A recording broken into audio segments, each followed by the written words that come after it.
ನೋಡಿ ಗೈಸ್, ನಾನು ಇಲ್ಲಿಗೆ ಚಿಕ್ಕಲೂರು ಬಂದಿದ್ದೀನಿ ಇವತ್ತು.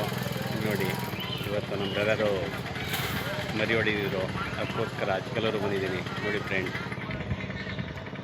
ಈಗ ನಮ್ಮ ದೊಡ್ಡವರ ಒಡೆಯನನ್ನು ಈಗ ಒಳಗಡೆ ಹೋಗಿ ನೋಡೋಣ.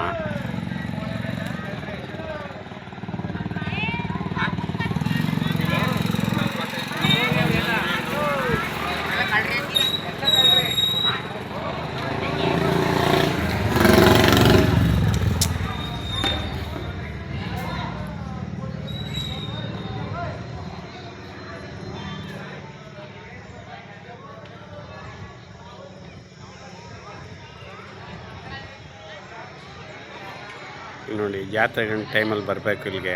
ಫುಲ್ ಸಿಕ್ಕಾಪಟ್ಟೆ ಕ್ರೌಡ್ ಇರ್ತದೆ, ಬಟ್ ಇವಾಗಂತೂ ಮಾಮೂಲಿ.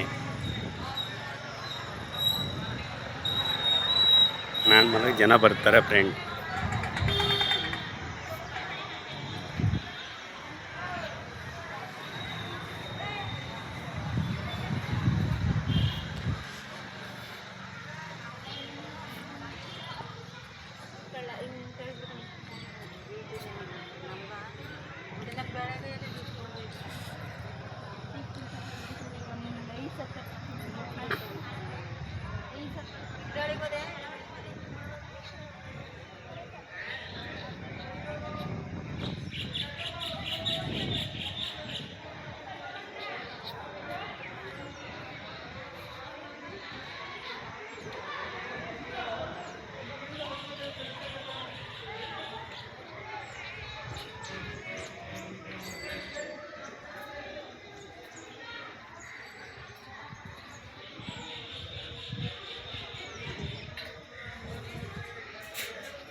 ನೋಡಿ, ಇದು ಗದ್ದಿಗೆ. ಇದು ದೊಡ್ಡವರಾದಂಥ ಗದ್ದಿಗೆ.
ಮಾಡ್ಬಿಡು